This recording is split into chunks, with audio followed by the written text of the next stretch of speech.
Da bi nam bilo jadranje skozi življenje prijetnejše, se ljudje naučimo prilagajanja. Prilagajati se moramo tako okoliščinam kot ljudem in včasih tudi našim hišnim ljubljenčkom. Tako je tudi naša naslednja sogovornica svoje življenje in ureditev doma priredila sebi, svojim hobijem, druženju z najdražjimi, delno pa tudi svojemu pasjemu ljubljenčku. Tukaj v okolici Celja stoji vrstna hiša, kjer si je lastnica Barbara Čanžek uredila topel dom, ki ga je sama poimenovala Hiša 4 letnih časov. Zakaj ga je tako poimenovala, nam bo povedala kar sama.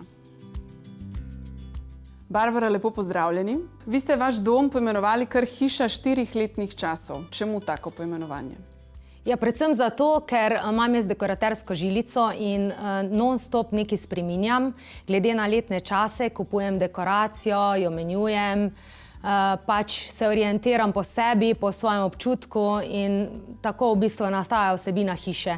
Torej, ob vsakem letnem času neka manjša sprememba, večja sprememba mogoče. Večja in manjša, oboje. Oboje, oboje skupaj, odlično. Tukaj, ko stopimo v vaše stanovanje, nas preseneti tudi nekakšno tropsko vzdušje. Imate ogromno rastlin, velikih, malih, srednjih, pač vseh rastlin. Torej ste oseba, ki ima rada rastline in ima tudi zanimivo preteklost z njimi, je res? Tako, točno to. V bistvu, jaz sem imela prej cvetličarne Mačica in sem zelo povezana z rastlinami. Ampak sama po sebi rastlina mi ne pomeni toliko, kot da jo jaz pač pravilno, da jo uvrstim v nek prostor. To je za mene on point rastline. Da jih skombiniram po dve različne skupaj in tako. Da bi rekla, da mi je neka roža, da se zaljubim v njo, sigurno ne. Če jo pa vidim v smislu tega, da jo dam v nek prostor in ima potem nek pomen, je pa sigurno moj izbor. Torej, da lahko zgradite nekakšno zgodbo. Tako.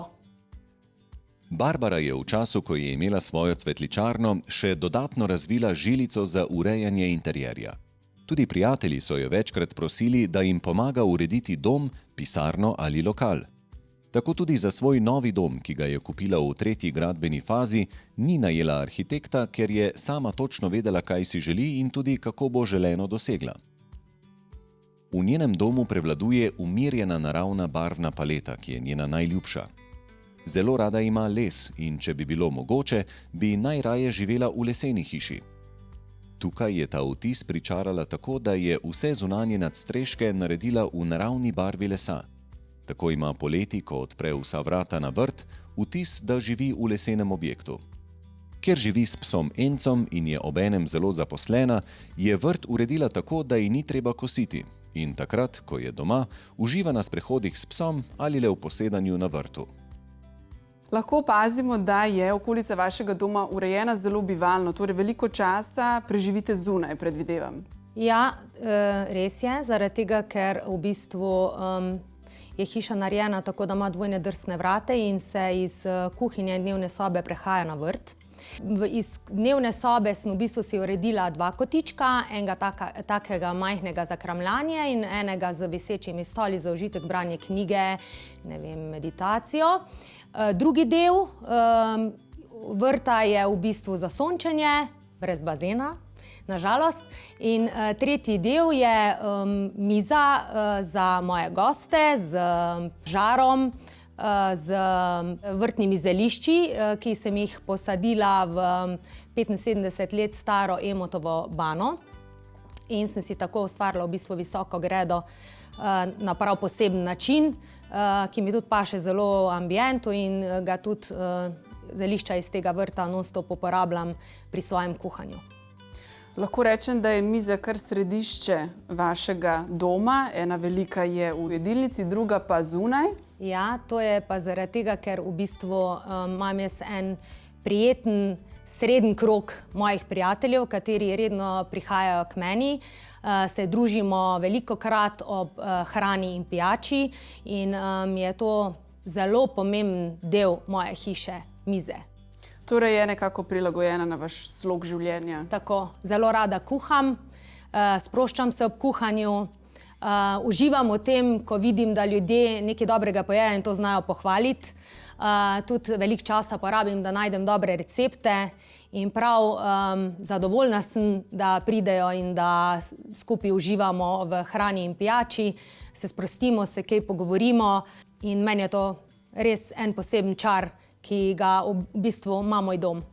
Torej od vaše hiše nihče ne gre nelačen in tudi ne nesrečen, ampak zadovoljen in sit. Upajmo, da grejo siti in zadovoljni. Odlično. Kaj pa še ostali prostori? Kako so še ostali organizirani? V bistvu organizacija prostorov je potekala tako, da je v bistvu dnevna soba povezana z jedilnico in kuhinjo. Potem imam še eno majhno kopalnico in pisarno v spodnjem delu, v zgornjem delu pač imam svoj apartma z banjo in svojo garderobo. Naredila sem pa tudi sobo za goste in kopalnico za njih. In v zgornjem delu sem še potem porabila en prostor, ki je ostal, 24 kvadratnih metrov za en tak majhen ženski osebni fitness. In pa še eno, mogoče bolj igrivo vprašanje. Opazila sem, da imate res veliko košarov v vašem domu. Ste jih že kdaj prešteli? Ne, nikoli nisem preštela košar, ker to je pa neka moja mantra, kamor pridem, kupujem košare. In tako sem jih kupovala, da sem iz njih naredila celo lestenec. Sama, dobila sem idejo na Baliju, tako je v bistvu ratal moj lestenec, ki ga imam v bistvu v centralnem prostoru, kamor prihajam in ima tudi eno posebno mistiko, ker ko luči gorijo, je nenormalno lep prostor in prijeten. Na stopnišču pa lahko opazimo tudi zelo zanimivo luč, ki ste jo tudi sami predelali, je res? Ne, predelala jo nisem, že dolgo od tega, kar sem jo kupila, je v bistvu ročno delo in ima nek pomen, ker je v bistvu to neka zen luč. Predelala sem jo pa na ta način, da sem žarnico, ki je noter, pobarvala v oranžno-rdečo barvo in skozi gori. In v bistvu je za mene vzhajajoče oziroma prihajajoče sonce.